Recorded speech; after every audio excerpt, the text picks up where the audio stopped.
جب سن 1992 میں آخری مسلمان بادشاہ ابو عبداللہ مزاحمت اور جنگ کے بغیر غرناطہ شہر ملکہ ایزابیلا اور بادشاہ فرنانڈو کے حوالے کر کے نکلے، اور جب شہر آنکھوں سے اوجھل ہوا، آہ بھر کر کہنے لگے، ہائے میرا غرناطہ۔ اس پر ان کی والدہ سلطانہ عائشہ نے ان سے کہا، اب عورتوں کی طرح کیوں رو رہے ہو جب مردوں کی طرح دفاع نہیں کر سکے؟ مردوں کو عورتوں کا یہ طعنہ اس دور سے شروع ہوا تھا، اندلس جہاں تقریباً 800 سال مسلمانوں نے حکومت کی اور اپنے دور عروج میں مسلم ایجادات کی اماج گاہ، یہ سرزمین ہمارے اجداد کی میراث کا حصہ رہی۔ جب جب غلامی نے اسے اپنے شکنجوں میں جکڑا، تب تب آزادی اندلس کا چراغ جلانے کے لیے عیسائی جرنیلوں کے آگے ایک آہنی چٹان ثابت ہونے والے یہ مٹھی بھر مسلمان ہی تھے، جو زندگی کے مختلف شعبوں میں مایہ ناز خدمات بھی سر انجام دے چکے تھے۔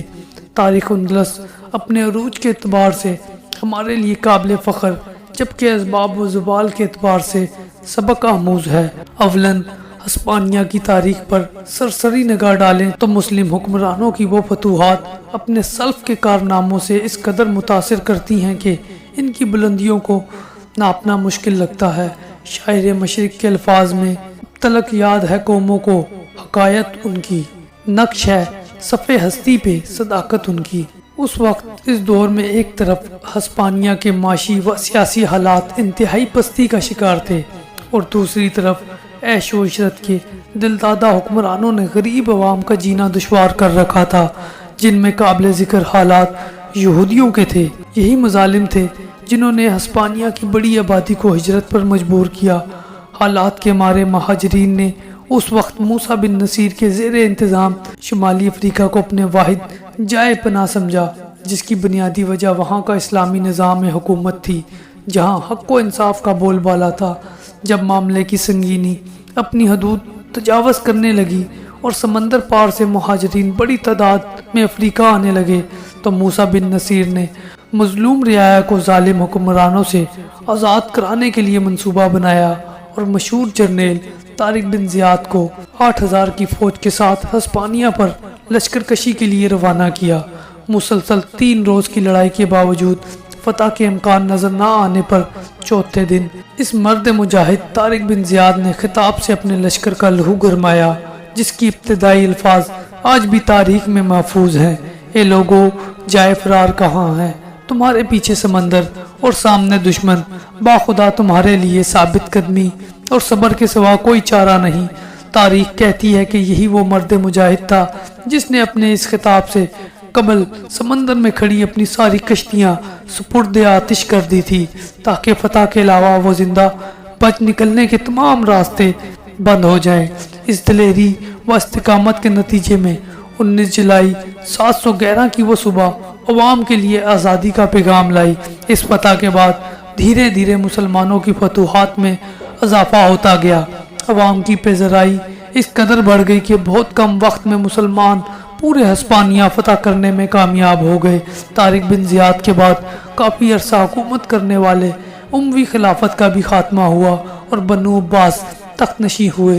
انہوں نے غلبہ پاتے ہی اموی خاندان کے ہر فرد کو چن چن کر قتل کیا، لیکن ان کی بغاوتوں کو کچلنے والا سرزمین اندلس کو دوبارہ منظم کرنے والا اموی خاندان کا ایک شہزادہ عبد الرحمن چھپتا چھپاتا قرطبہ پہنچا، جہاں اموی دور کی شاہی افواج موجود تھی۔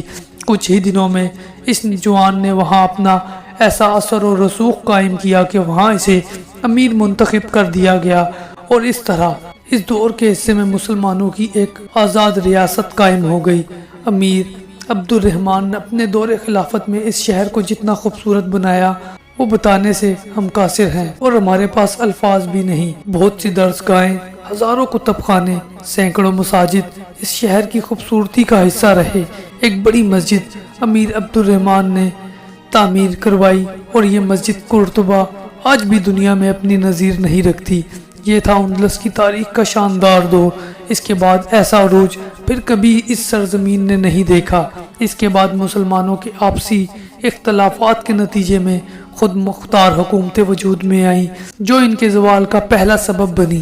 پہلے 21 سالوں میں 9 حکمران تخت نشین ہوئے، لیکن افسوس کوئی بھی حالات کے دھارے کو قابو میں نہ کر سکا۔ سلطنت بہت سے حصوں میں بڑھ گئی اور ہر علاقے میں مقامی سرداروں نے حکومت شروع کر دی۔ تاریخ ان سرداروں کو طوائف الملوک کے نام سے یاد کرتی ہے۔ وہ عظیم الشان سلطنت جس کی طاقت و شہرت سے مغرب کے تاجدار بھی مرعوب تھے، طوائف الملوکی کے باعث پارا پارا ہو گئی۔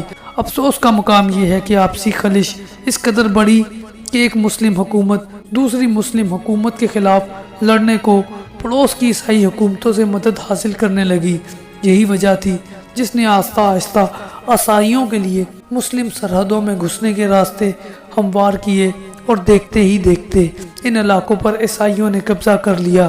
اب آلام و مصائب کے اس دور میں اہل اندلس کی نگاہیں کسی نجات دہندہ کی متلاشی تھی۔ ایسے میں یوسف بن تاشفین مسلمانان اندلس کی تاریک راتوں میں روشنی کی کرن بھر کر ابھرے۔ یوسف بن تاشفین اندلس کی تاریخ کا وہ باب ہے جو ایک قوم کے گمنام مجاہدوں کے خون سے لکھا گیا ہے، لیکن کہ اندلس کی سرزمین کو دوبارہ فتح کرنے والے اس جانباز کا نام آج تاریخ کے اوراق سے گم ہو رہا ہے۔ تاشفین کی موت کے بعد ایک بار پھر اندلس طوائف الملوکی کا شکار ہوا اور آخرکار 13ویں صدی کے وسط تک اندلس کے بڑے حصے پر عیسائیوں کا قبضہ ہو گیا اور مسلمانوں کی سلطنت محض غرناطہ تک محدود رہ گئی۔ پھر غرناطہ کی تباہی کے بعد وہ عظیم قوم بھی مٹ گئی جس کے غازیوں نے 8 صدیوں قبل جبل طارق کے سامنے کشتیاں جلا ڈالی تھی۔ پھر ابو عبداللہ حاکم وقت کی غداری نے غرناطہ کے دروازے کھول کر عیسائی لشکر کا استقبال کیا۔ بالآخر عیسائیوں نے اپنی چال کے مطابق اندلس میں مسلم حکمرانوں کا مکمل خاتمہ کر دیا۔ اس طرح جہاں 800 سال مسلمانوں نے حکومت کی، وہاں اس وقت ایک بھی مسلمان باقی نہ رہا۔ یہ تھا وہ زوال اور اس کے اسباب جس نے قوم کی تاریخ الٹ دی۔ معاملہ چاہے بیت المقدس کا ہو یا سرزمین اندلس کا، زمینیں ہڑپنے کی کیسی چالیں چلی جاتی رہیں۔ اگر صرف 50 سال بیت المقدس میں رہ کر یہودیوں کی آبائی سرزمین ہو سکتی ہے تو پہلے حق ہمارا ہونا چاہیے، کیونکہ مسلمان 1200 سال بیت المقدس کی خدمت کرتے رہے۔ یہ ہماری میراث ہے اور اپنے وارثوں کی منتظر ہے۔ بات صرف زمینوں کی نہیں، ان ناقابل برداشت مظالم کی بھی ہے جو ایک مدت سے فلسطینیوں پر ڈھائے جا رہے ہیں۔